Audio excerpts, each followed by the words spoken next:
For nearly 1,000 years, Greek warriors dominated the battlefields of the ancient Mediterranean. From the hoplite phalanxes that shattered Persian armies to the Macedonian cavalry that conquered the known world, these soldiers relied on bronze and iron to protect their heads in combat. Greek helmets weren't just armor, they were symbols of status, reflections of tactical evolution, and pieces of engineering that balanced protection with the brutal realities of ancient warfare. In this video, we'll explore 6 iconic helmets from ancient Greece. Each one tells a story of how Greek city-states adapted their equipment to survive on the battlefield. The Corinthian helmet. The Corinthian helmet emerged in ancient Greece around 700 BCE and became the most iconic design of the classical period. Named after the city of Corinth, this helmet was crafted from a single sheet of bronze, hammered and shaped to fully enclose the head. Its distinctive features included a T-shaped opening for the eyes and mouth, a long nose guard extending down the center of the face, and large cheek pieces that protected the sides of the head. The design prioritized maximum protection. In the tight press of phalanx warfare, where hoplites fought shoulder to shoulder behind their shields, the Corinthian helmet defended against spear thrusts, sword strikes, and overhead blows. Archaeological examples have been recovered across the Greek world, from Olympia to Sparta, many showing battle damage that proves their effectiveness. The helmet appears throughout Greek art. Red figure pottery depicts hoplites wearing Corinthians in battle scenes. Bronze statues show warriors with the distinctive silhouette. The famous Riaci bronzes, discovered off the coast of southern Italy, wear beautifully detailed Corinthian helmets that demonstrate the craftsmanship involved. However, the Corinthian had significant drawbacks. The full enclosure severely limited vision and hearing. Warriors could barely see to their sides and struggled to hear commands in the chaos of battle. Many hoplites pushed the helmet back on their heads when not actively fighting, a practice shown in numerous vase paintings. Despite these limitations, the Corinthian remained the dominant Greek helmet for centuries. It symbolized the hoplite warrior and the city-state system that defined classical Greece. When people imagine ancient Greek soldiers, they picture the Corinthian helmet. The Illyrian helmet. The Illyrian helmet appeared in Greece and the Balkans around the 7th century BCE, developing alongside the Corinthian as an alternative design.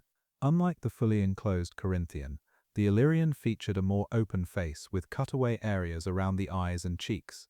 This provided significantly better vision and hearing while still offering solid protection to the top and sides of the head. The helmet was constructed from bronze, typically featuring a rounded or conical crown with a prominent nose guard and cheek pieces that curved outward. The more open design made it lighter and more comfortable for extended wear, though it sacrificed some protective coverage compared to the Corinthian. Illyrian helmets have been found across a wide geographic area, from Greece proper to southern Italy and the Adriatic coast. This suggests they were popular not just with Greek hoplites but also with neighboring peoples who adopted Greek military practices. The design appears in ancient artwork, particularly on coins and small bronze figurines. Warriors wearing Illyrian helmets are shown in dynamic poses, suggesting the helmet's association with mobility and aggressive tactics rather than the static phalanx fighting where Corinthians dominated. By the 5th century BCE, variations of the Illyrian helmet had spread throughout the Greek world. Its balance between protection and practical visibility made it a lasting design that influenced later helmet development. The Chalcidian helmet. The Chalcidian helmet emerged in Greece during the 6th century BCE, likely originating in the Chalcis region of Euboea. This design represented a clever compromise between the maximum protection of the Corinthian and the improved visibility of the Illyrian. The Chalcidian featured a bronze construction with a rounded crown, but its defining characteristic was the hinged cheek pieces. Unlike the fixed protection of the Corinthian, these cheek guards could swing open, allowing the warrior to don or remove the helmet easily, and to communicate clearly when not in immediate combat. The helmet also included a nose guard and left the face more open than the Corinthian, improving both vision and ventilation. Archaeological finds show Chalcidian helmets decorated with elaborate designs. Some featured engraved patterns, while others had decorative crests or plumes attached to the crown. These embellishments marked rank, unit affiliation, or simply personal wealth. The helmet appears in Greek artwork from the classical period, often worn by cavalry and more elite warriors. Its practical design made it popular beyond Greece's borders. Chalcidian helmets have been found in Etruscan tombs in Italy and at sites across the Mediterranean, showing how Greek military technology spread through trade and warfare. The Chalcidians' combination of protection, visibility, and prestige made it a favored choice for Greek warriors who could afford quality equipment. It remained in use through the classical period and influenced later Hellenistic designs. The Phrygian helmet. The Phrygian helmet appeared in the Greek world during the 5th century BCE, inspired by caps worn in Phrygia and other regions of Anatolia. Unlike the rounded or conical crowns of earlier Greek helmets, the Phrygian featured a distinctive forward-tilting peak that curved upward at the top, resembling the soft caps depicted in Persian and Eastern Mediterranean art. This design was typically constructed from bronze and included cheek pieces and sometimes a nose guard, though the face remained more open than earlier Greek helmets. The forward tilt of the crown provided additional protection against downward strikes while maintaining good visibility. The Phrygian became particularly associated with Thracian and northern Greek warriors, though it spread throughout the Greek world. Its exotic appearance connected it with Eastern influences and the broader Mediterranean military culture of the late classical period.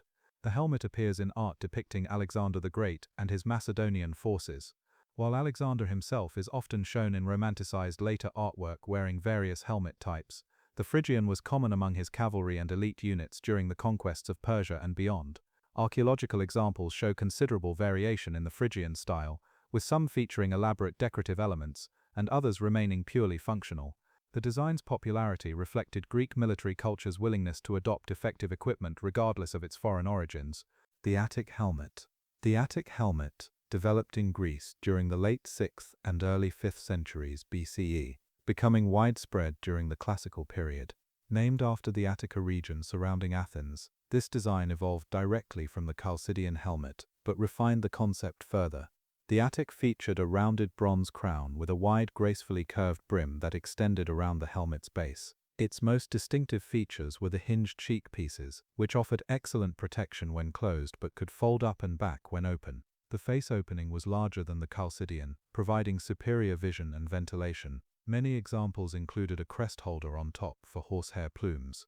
This helmet became the standard for Greek cavalry and many hoplites during the 5th and 4th centuries BCE. Its combination of protection, comfort, and practicality made it ideal for the evolving warfare of the classical period, where tactical flexibility became increasingly important. The Attic helmet appears frequently in Greek sculpture and pottery from the classical period. It's shown on monuments commemorating military victories and in depictions of mythological heroes. The famous Athena Parthenos statue, described in ancient sources, reportedly wore an Attic helmet. Archaeological finds across the Greek world and beyond demonstrate the Attic's widespread adoption. Examples have been recovered from Greece, southern Italy, the Black Sea region, and even as far as Afghanistan, carried there by Alexander's armies. The Attic helmet represented the pinnacle of classical Greek helmet design, balancing all the lessons learned from earlier styles into a single effective package. The Boeotian helmet. The Boeotian helmet appeared in Greece during the 4th century BCE and became closely associated with Macedonian cavalry under Philip II and Alexander the Great. Named after the Boeotia region of central Greece, this helmet marked a significant departure from earlier Greek designs. The Boeotian featured a wide, downward-sloping brim that curved dramatically around the head, similar to a broad-brimmed hat. Unlike earlier helmets that enclosed the head, the Boeotian was remarkably open, providing maximum visibility and ventilation. It typically included no cheek pieces, relying instead on the wide brim to deflect blows away from the head. This design reflected changing military tactics.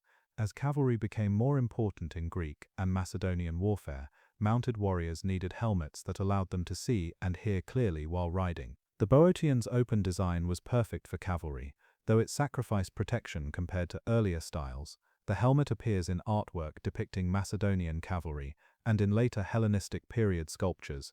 Its distinctive silhouette made it immediately recognizable and associated it with the military innovations that made Macedonia the dominant power in Greece.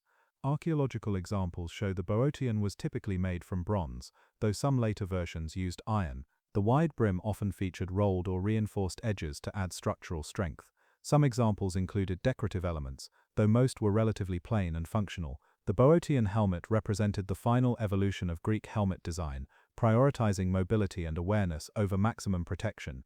It acknowledged that in the faster, more fluid warfare of the Hellenistic period, being able to see and react quickly mattered more than having complete armor coverage.